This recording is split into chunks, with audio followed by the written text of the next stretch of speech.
Hey everybody, welcome back to my channel. Happy June, happy summer. In today's video, we're going to be wrapping up the books that I read in the month of May.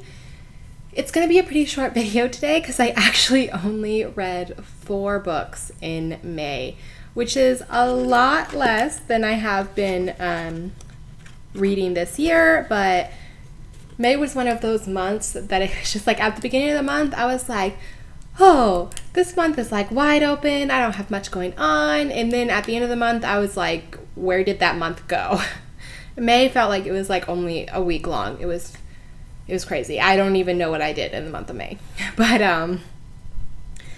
yeah, so May is going to be pretty short.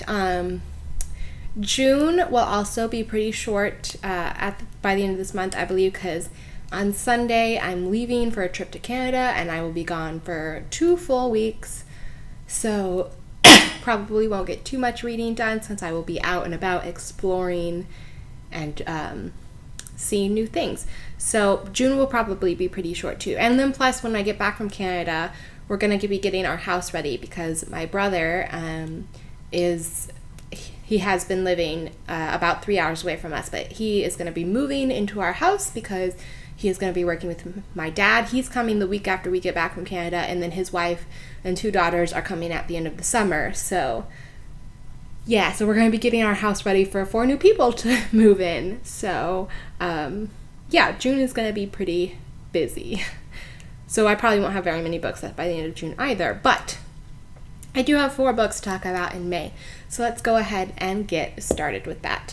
The first book that I read in May was The Letter Tree by Rachel Fordham, and I absolutely loved this book. It was my first Rachel Fordham book. I got it from the library, and I gave it 5 stars, but I also circled it. And in my reading journal, when I circle a 5-star book, it means that it will probably be in the running for my top 10 books of the year by the end of the year. So yeah, I am just guessing right now that it's going to be in there. It was so good. I loved the characters. The story was so sweet. It's set in the 1920s, and it's kind of got a bit of a Romeo and Juliet feel to it. And I am not a Romeo and Juliet fan, so when I realized at the beginning of this book that it had those vibes, I was like, ugh, probably not going to like this. But then I ended up loving it. There are these 2 families. The fathers used to be partners in a shoe company, but something happened when our 2 main characters were like in their early teens, and the company split and they became rivals. They hate each other. Their children weren't allowed to see each other anymore, but their children became anonymous pen pals. They didn't know that each other was their pen pals. The girl hid a poem in a tree when she was like 13, and he found it. He wrote back. And so they started writing to each other through this tree. That's why it's called the letter tree. And then now they are adults. Their families are rivals, but they each at different points figure out that the other one is their secret pen pal. And they don't know how to tell the other one or how the other one will react. And it is so cute. It's so sweet. There's also kind of a bit of like a mystery involved in it as well that's really nice, that I really enjoyed. It kept me on my toes. It's not like a who done it kind of murder mystery or even a thief mystery. Like, it's just a mystery involving there's a kind of a mystery involving why their families are rivals, and then there's also kind of a mystery involving a different character in the novel, which I won't go into too much because I don't want to spoil it. But so they've got that going on. Yeah, and I just really liked it. I loved it. It was really good. Yeah, I definitely recommend it. I think that it's going to be in the running at the end of this year for one of the best novels I read. I think so. And it made me really excited to read more of Rachel Fordham. She has a novel called Beyond Ivy Walls, I think, coming out towards the end of this year, either August or September. So that's already on my TBR list when it comes out, because if it's as good as this one, it's going to be good. Okay, so the second novel that I read in the month of May was The Gentleman's Spy by Vetsch, which I also gave 5 stars. It was so good. I read the first book in this series last month, which was The Lost Lieutenant, and The Gentleman's Spy takes place directly after the events of The Lost Lieutenant. So the main couple in Lost Lieutenant, they have a very close friend who is the second son of a duke. And in The Gentleman Spy, that character, his father and older brother die in a carriage accident, so he becomes a duke, which he never planned on doing it, but he's actually been working all this time as a spy for the crown, and so he has to learn to manage like his new time in the spotlight with his work as a spy, and plus he has to take a wife as the new duke and produce an heir, so he takes a wife that he thinks is gonna, that he'll be able to compartmentalize, like, oh, she'll be here, and my work for the crown will be here, and my work for, like, the estates as a duke will be here, and he learns very quickly that it does not work like that. But it's really good. I really like the female character. I thought she had a lot of personality. Like, she was very reserved, but she also had a lot of passion for things, and for her own projects. She has her own projects. She's trying to help the prostitutes in the city. So that was really interesting. I really like the guy. He's just awesome.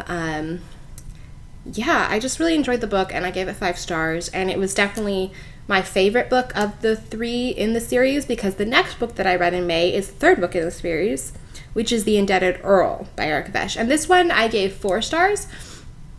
So our Duke from book 2, his younger sister is the heroine of book 3 in The Indebted Earl. So she has been engaged the previous 2 books to a Royal Marine, but he passes away due to battle wounds, and his captain, who was also like his best friend, he asks his captain, will you please go make sure my mother and fiance are okay? So the captain comes and, he's like, what can I do for you? Can I help you? And he feels really responsible for this guy's death, because they were like taking a ship together, and he's like, well, I'm the captain, I should have made sure everything was safe, that kind of thing. And so he feels responsible, which, yeah, it's his own guilt. So he thinks like he's even more responsible to his friend's fiance and mother. And then he unexpectedly becomes an earl because his uncle dies. And so then he is thrust into this new estate that he's never even visited. And so they kind of form a marriage of convenience, so that she can help him on the estate, and so that he can get her out, because her mom is already planning like to set her up with new people, and she's like, I don't want to marry anybody else, but I will marry this guy for convenience, because he'll probably be at sea most of the time as a captain, and I can take care of the estate for him, and I don't have to worry about my mom setting me up with anybody. So they have a marriage of convenience that kind of goes from there. Yeah. It was good. I gave it 4 stars though. 1, because I felt like the mystery of like what was going on, because there's something going on in the estate that they have to figure out, and I felt like it was like super obvious. Like, and I usually do figure things out towards the beginning, like before the characters do.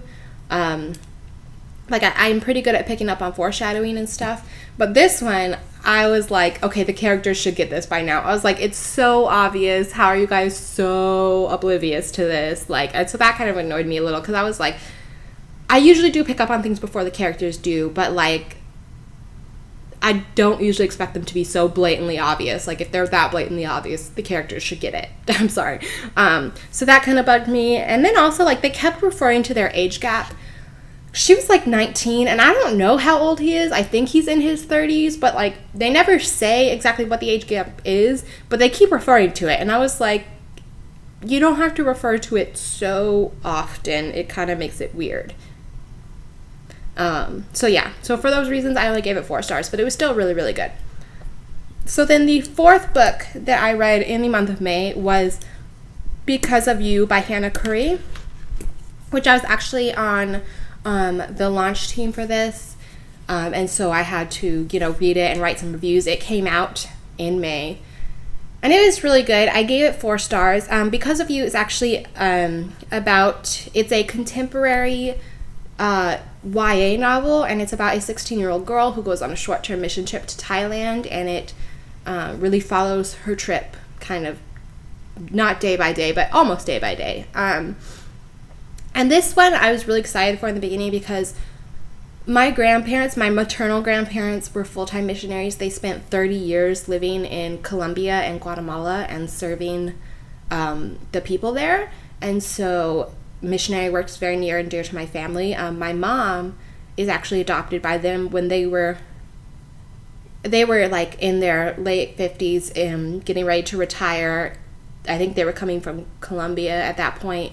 They had some friends in the Dominican Republic, and they stopped to visit them, and they met my mom there. She was 5, and they ended up adopting her and bringing her first to Puerto Rico, where they served for a couple of years, and then to the United States.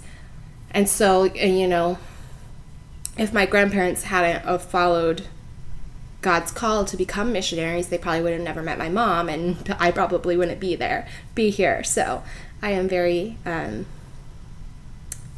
missionary work is very near to and dear to my family. I grew up with missionary stories. My mom read me chapter missionary books every night when she tucked me into bed. Books like Nyla and the White Crocodile, Singer on the Sand, Jungle Thorn, all these books that are true stories about missionaries and the work that they've done in other countries.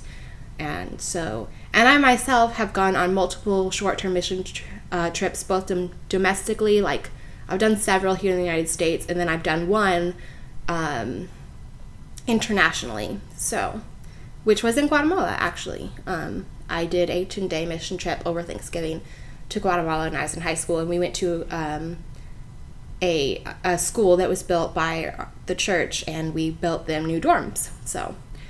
So seeing this girl's account of her own short-term mission trip to Thailand, where they were working at an orphanage. So this girl's name is Chloe, and she goes with a mission group to Thailand to serve at an orphanage. It was just really, really special to me. I think that we should always promote mission work. I think it's really important. So yeah, it was really, really good. It was interesting to kind of compare her experiences with my own, because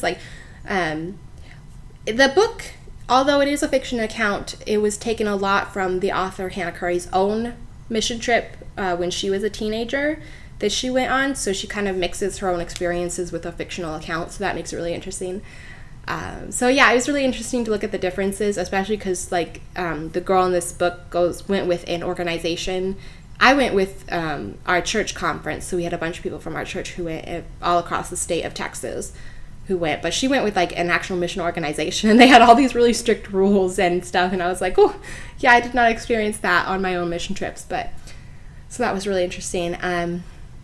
So the reason that I gave it 4 stars instead of 5 was simply because if you look at the back of the book, it's called Because of You, because this girl is asked to befriend a girl named Sky on the mission trip that nobody really likes, and so she's kind of reluctant to do it at first. She's like, oh, but she's so mean, she complains all the time, nobody likes her, but she's asked to befriend her, so she tries, and as she does, she learns more about this girl and her experiences, and learns how to love her the way Jesus does. And so really, our main character Chloe is changed not only by her mission trip, but because of this other girl Sky, who she has tried to befriend.